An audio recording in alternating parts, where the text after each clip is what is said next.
Hi friends, అందరికీ నమస్కారం. Welcome back to Padma power channel. Friends, ఈరోజు మనం పుట్టగొడుగులతో పలావ్ ఎలా చేసుకోవాలన్నది మన వీడియో.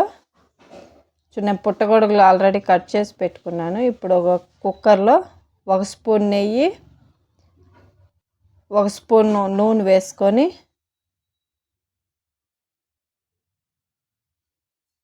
వేడవుతూ ఉంటుంది. చూడండి ఫ్రెండ్స్, నేను రైస్ ఆల్రెడీ కడిగి పెట్టుకున్నాను. వేడైన తర్వాత మనము తీసుకున్న గరం మసాలా ఫుల్ వేసుకొని అది కొద్దిగా వేగిన తర్వాత, ఎప్పుడు పలావ్కి ఇలా పొడుగ్గానే కట్ చేసుకోవాలి. 2 ఉల్లిపాయలు తీసుకున్నాను నేను. మనం వేసుకునే గరం మసాలా బాగా వేగితేనే ఫ్లేవర్ అన్నది మంచిగా వస్తుంది. ఉల్లిపాయలు అలాగే మంచిగా వేగాలి, పచ్చివాసన పోయేంత వరకు. చూడండి, నేను ఇంత కొత్తిమీర తీసుకున్నాను. దీంట్లో హాఫ్ కొత్తిమీర మనం గ్రైండ్ చేసుకుందాం, హాఫ్ కొత్తిమీర అలాగే వేసుకుందాం డైరెక్ట్గా.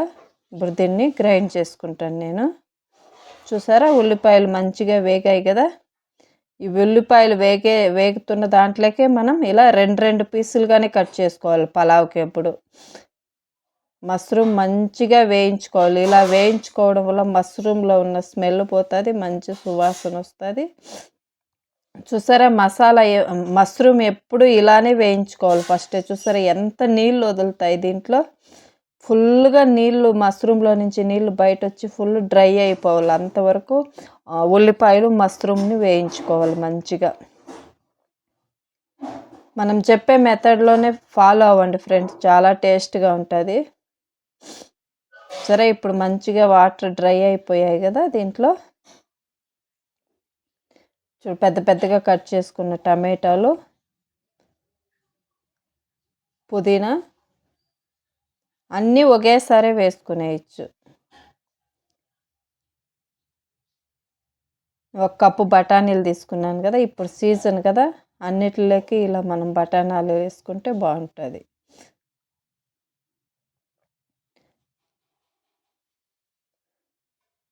సరే, 1 స్పూన్ మిరప్పొడి, చిల్లీ పౌడర్, ధనియా పౌడర్, గరం మసాలా వేసుకున్నాను. గ్రైండ్ చేసుకునే దానికి కూడా మనము పచ్చిమిరపకాయలు 2 వేసుకున్నాము కాబట్టి 1 స్పూన్ చిల్లీ పౌడర్ వేసుకుంటే సరిపోతుంది. చూడండి, ఇప్పుడు సరిపడినంత ఉప్పు వేసుకొని వీటిని మంచిగా మగ్గేదానికి ఉంచుదాం. ఇలా తిప్పుతూనే ఉండాలి ఫ్రెండ్స్.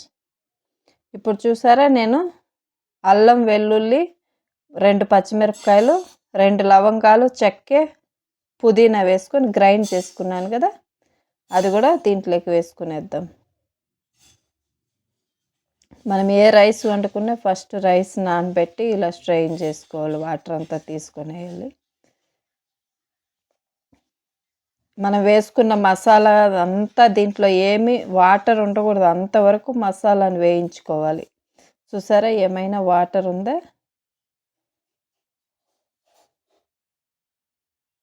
ఇప్పుడు మనము కడిగి పెట్టుకున్న బియ్యం వేసుకుందాం.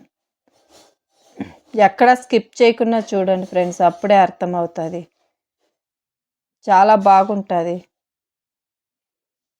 స్కిప్ చేస్తే ఎలా చేసుకోవాలన్నది మిస్ అవుతారు కదా. అందరికీ తెలిసే ఉంటుంది, తెలియని వాళ్ళ కోసం చెప్తున్నాను. ఎవరైనా మన ఛానల్ కొత్తగా చూస్తుంటే సబ్స్క్రైబ్ చేసుకోండి.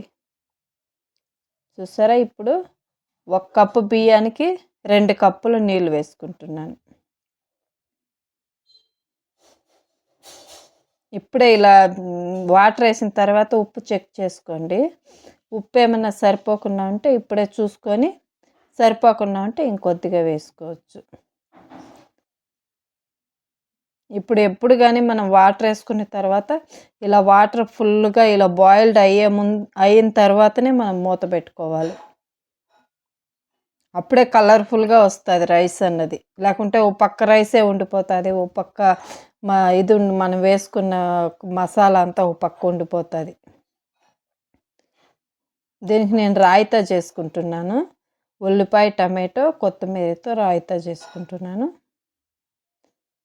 ఏ పలావ్కైనా రాయితానే కదా బాగుంటుంది. ఒక్కొరు ఒక్కోలాగా చేసుకుంటారు. ఒక్కొరు దోసకాయతో చేసుకుంటారు, ఒక్కొరు క్యారెట్. నేను టమాటో, ఉల్లిపాయ, కొత్తిమీర వేసుకొని రాయితా చేసుకున్నాను. పెరుగు పచ్చడి మంచిగా మిక్స్ చేసుకొని కుక్కర్ 2 విజిల్లు వస్తే చాలు ఫ్రెండ్స్. కొద్దిగా ఉప్పు వేసుకుందాం.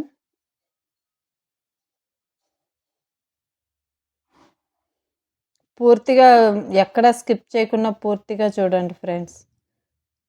మీకు నచ్చితే మన వీడియో లైక్ చేయండి. చూసారా, రెడీ అయిపోయింది కదా. చూడండి ఎంత కలర్ఫుల్గా ఉందో.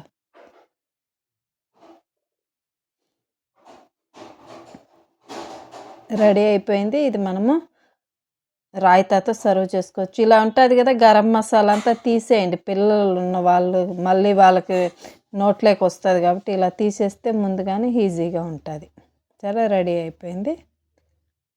ఎలా ఉందో మన వీడియో పూర్తిగా వాచ్ చేసి కామెంట్ చేయండి friends. Thank you so much. Bye bye.